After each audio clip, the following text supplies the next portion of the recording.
What if broken bones could heal themselves without metal plates, screws, or painful grafts?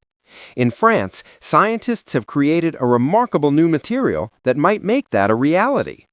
It's called bioglass, and it doesn't just repair bones, it helps them regrow. Developed by biomedical engineers at the University of Lyon, this transparent glass is made from silicon, calcium, and phosphorus, the same minerals found in real bone. But what makes it truly revolutionary is how it interacts with the body. When implanted into a fracture, it slowly dissolves, releasing minerals that call stem cells right to the injury site.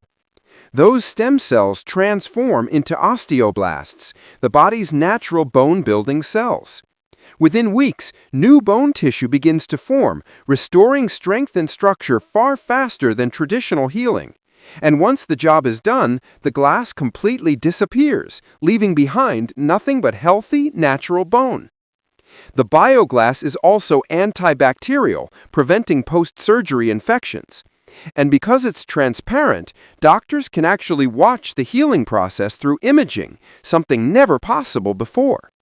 In early trials, patients with severe fractures regained full mobility faster and with fewer complications than ever before. This French innovation could transform orthopedic medicine, replacing invasive metal implants with true regenerative healing. It's not just fixing bones, it's helping the body grow them back.